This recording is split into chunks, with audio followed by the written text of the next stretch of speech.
ઘનશ્યામ મહારાજની જય, હરિ કૃષ્ણ મહારાજની જય.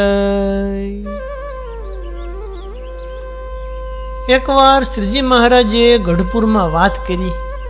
મહારાજ કે રોજકા ગામના ગરાસિયા કાકાભાઈ હતા ને, હરિભક્ત બહુ સારા હતા, પણ એમને દીકરો નહીં. તે એમના ઘરના મનુષ્યને કોઈક બ્રાહ્મણે એમ કીધું કે તમે પ્રભાસ પાટણ જાઓ ને તો દીકરા થાય. આવું સાંભળીને એમના ઘરના મનુષ્યએ પ્રભાસ જવાની ઘણી હઠ પકડી. પછી કાકાભાઈ એમના ઘરના મનુષ્ય સાથે પ્રભાસ ગયા. ત્યાં જઈને આવતા વળતા ગઢપુર આવ્યા અને ઉતારો કર્યો. મહારાજના દર્શન કરીને પછી મહારાજના ખબર અંતર પૂછ્યા અને પછી ઉતારે ગયા. મહારાજે જાણ્યું કે આ કાઠી એમની હાંસી કરશે, એટલે મહારાજે સુરા ખાચરને મોકા ખાચરને બધા દરબારોને કીધું કે તમે કોઈ કાકાભાઈની હાંસી કરશો નહીં. આ સાંભળીને કે બહુ સારું મહારાજ, અમે હાંસી નહીં કરીએ. પછી એ જ દિવસે સાંજની સભામાં લીમડા નીચે મહારાજ બિરાજમાન થયા. એ વખતે કાકોભાઈ પણ સભામાં આવીને બેઠા. તે સભામાં સુરા ખાચર બેઠા હતા ને, એમાં એમનો દીકરો નાથો ખાચર તે સુરા ખાચરના ખોળામાં આવીને બેઠો. એને જોયો ને, સુરા ખાચર કે મહારાજ, આ નાથો ન ગયો કાશી, ન ગયો કેદાર, ન ગયો ગયાજી, ન ગયો પ્રયાગ, ન ગયો જગન્નાથ, ન ગયો દ્વારકા અને ન ગયો પ્રભાસ પાટણ, અને છતાં પણ બ્રહ્મા થઉંગો તે સૃષ્ટિ સરજ સરજ કરે છે. રણના ભાગુ જાઓ, તમને કેટલાને હું રમાડું. એવી રીતે પોતાના દીકરાની હાંસી કરી, પણ એમનું જે લક્ષ્ય હતું એ તો કાકાભાઈ ઉપર હતું. તે પોતાના દીકરાના નામે કાકાભાઈની સભામાં હાંસી કરી. એટલે કાકાભાઈ સમજી ગયા અને એમનું મુખ થોડુંક શ્યામ થઈ ગયું અને મહારાજે પણ જાણ્યું. પછી સંધ્યા આરતીનો સમય થયો ને, તે સભા ઉઠી અને મહારાજ આરતી કરીને અક્ષરવડીએ પધાર્યા. પછી સુરો ખાચર, સોમલો ખાચર સર્વે કાઠી દરબારો મહારાજની પાછળ અક્ષરવડીએ જઈને મહારાજ પાસે બેઠા. મહારાજ કહેલા, સુરા ખાચર, મેં તમને પ્રથમ કીધું તું કે કાકાભાઈની મસ્કરી કરશો નહીં, અને તોય તમે કરી. સુરો ખાચર કે, હે મહારાજ, ગદ્દીનો માગણનો હોય એ કાકાભાઈની મસ્કરી કરે, મેં તો મારા છોકરાની મસ્કરી કરી. એવા સુરા ખાચરના વચન સાંભળીને મહારાજ કે આ કાઠી અને કાગડા બે બરાબર ચતુર. કેમ કે પોતાના છોકરાની મસ્કરી કરીને ગરાસિયાની કરી ત્યારે છાલ મેલ્યા. એવી રીતે મહારાજે ઠપકો દીધો અને પાછા સભામાં આવીને બિરાજમાન થયા અને પોતાના ઐશ્વર્ય પ્રતાપ સંબંધી ઘણીક વાર્તા કરતા હતા. પછી પોઢવાનો સમય થયો એટલે અક્ષરવડીએ જઈને પોઢી જતા હતા.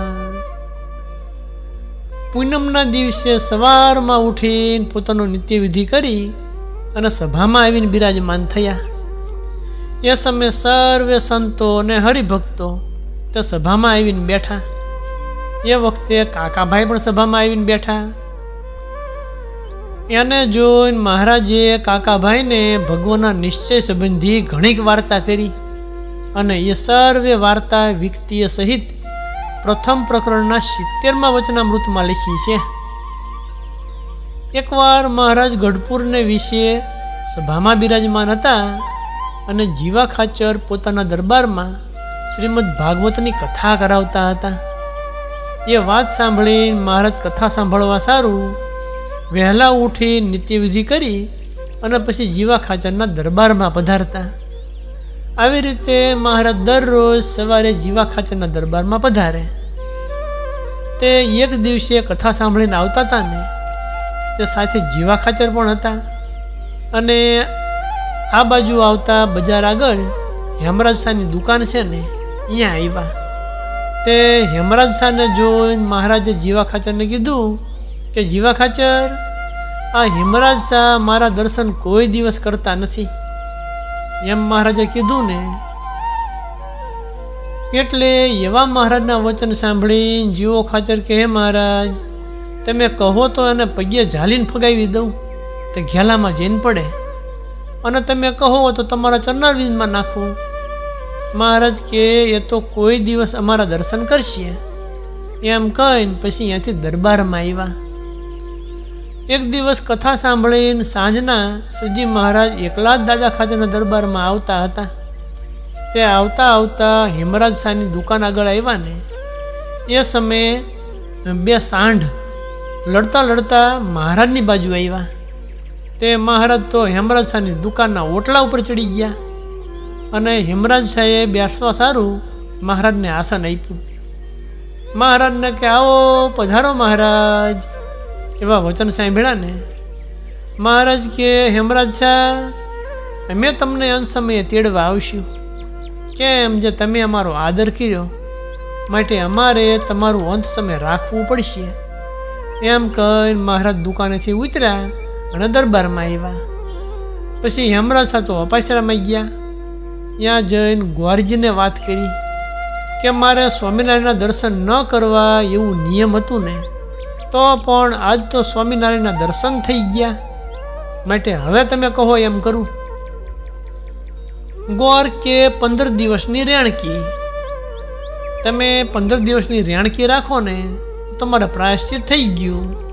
રેણકી એટલે ઉપવાસ. પછી હેમરાજ શાહે એવી રીતે કર્યું અને ત્યાર પછી 10 દિવસ ગયા ને તો હેમરાજ શાહને એવો સખત તાવ આવ્યો તે ઉઠાઈ બેસાય એવું રહ્યું નહીં. એટલે એમના ભત્રીજાઓ ઉપાડીને એમને ઘરે લઈ ગયા અને ગ્વારજીને બોલાવ્યા. પછી કે આ અમારા કાકાને સુખ થાય ને એવું પુસ્તક વાંચો. તે ગ્વારજીએ તો એક એમના સંપ્રદાયનું પુસ્તક વાંચવા માંડ્યું અને જેમ જેમ વાંચતા જાય તેમ દુઃખ વધતું જાય પણ શાંતિ થાય નહીં. અને એ સમયે 4 યમદૂત આવ્યા ને તે આવી હેમરાજ શાહને મારવા માંડ્યા.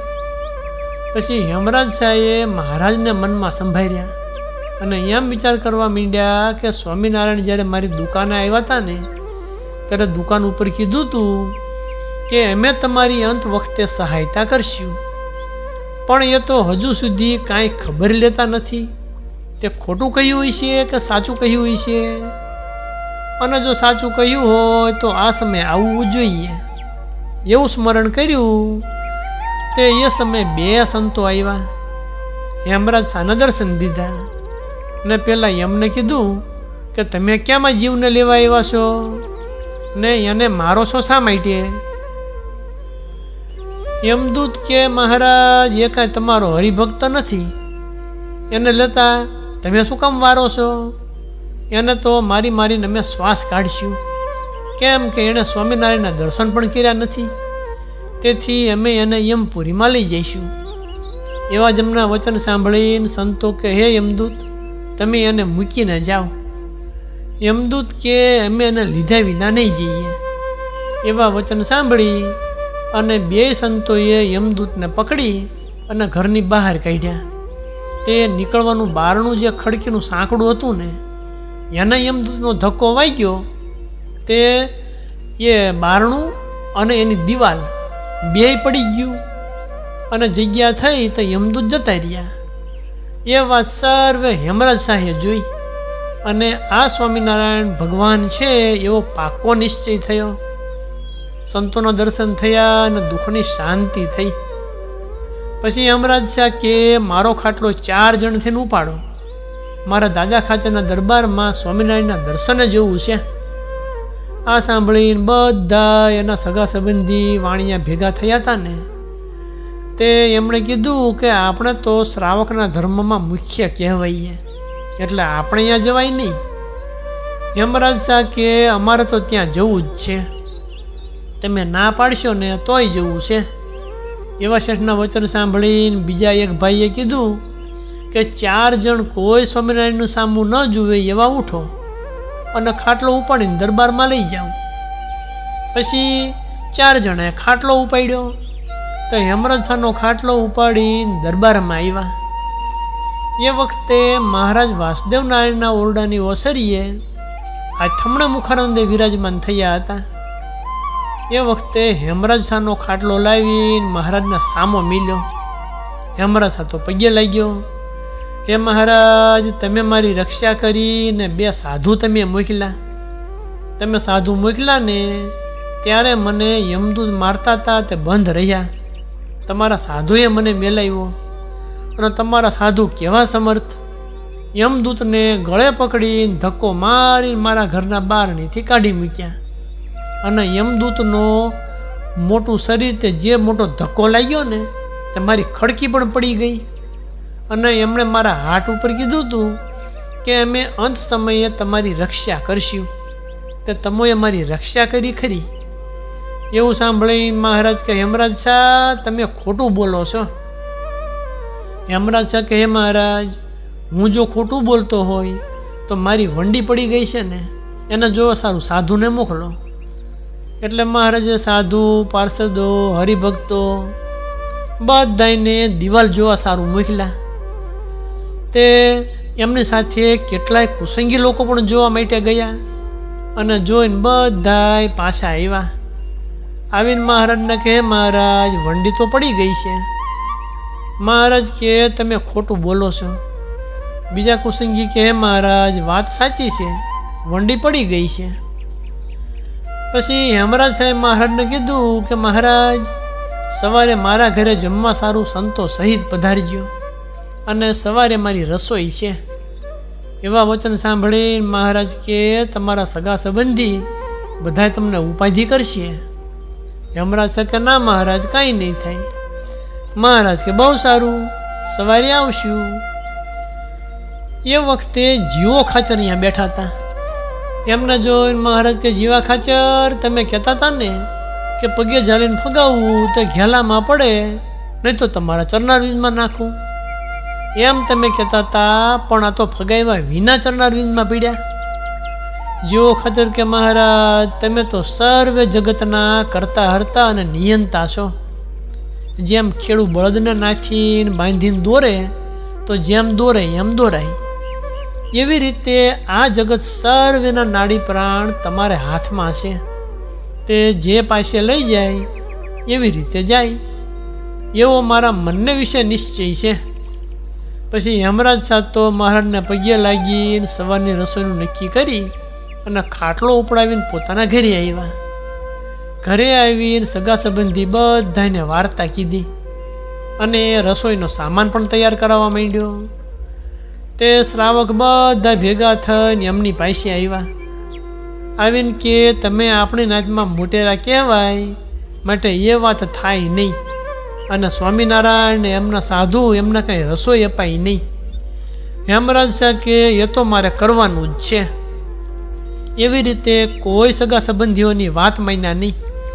પછી 2-4 ગામનું મહાજન ભેગું થઈ અને એમની પાસે આવ્યું.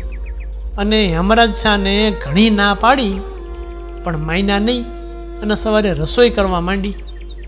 રસોઈ તૈયાર થઈ તે મહારાજને બોલાવ્યા. તે મહારાજ સંતો સહિત જમવા પધાર્યા. સંતોની પંક્તિ થઈ અને મહારાજ પીરસવા સારું પધાર્યા. સર્વે સંતોને લાડુ પીરસ્યા. પીરસતા પીરસતા જ્યાં ભીમોને ખેતો જમવા સારું બેઠા હતા ને ત્યાં મહારાજ આવ્યા. તે ખેતાના પતરાવળામાં 2 લાડુ મહારાજે મેલ્યા. તે 2 લાડુ ગબડીને બહાર નીકળી ગયા. એને ખેતાએ લઈને પાછા પતરાવળામાં મૂક્યા.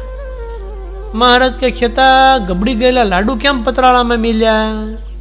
ખેતો કે હે મહારાજ, આ પ્રસાદ તો મોટા મોટા દેવોને મળવો પણ દુર્લભ છે, તે મેં પ્રસાદી જાણીને લીધો છે. એવા ખેતાના વચન સાંભળીને મહાજન લોકો જે જોવા સારું આવ્યા હતા ને તે આ વચન એમણે સાંભળ્યું. તે વિચાર કરવા લાગ્યા કે આ તો સાક્ષાત ઋષભદેવ ભગવાન લાગે છે. એવો મહારાજનો નિશ્ચય કરી અને એ સર્વે મહાજન પોતપોતાના ગામે ગયા. એવી રીતે મહારાજ પ્રતિદિન ઘણું ઐશ્વર્ય જણાવતા હતા.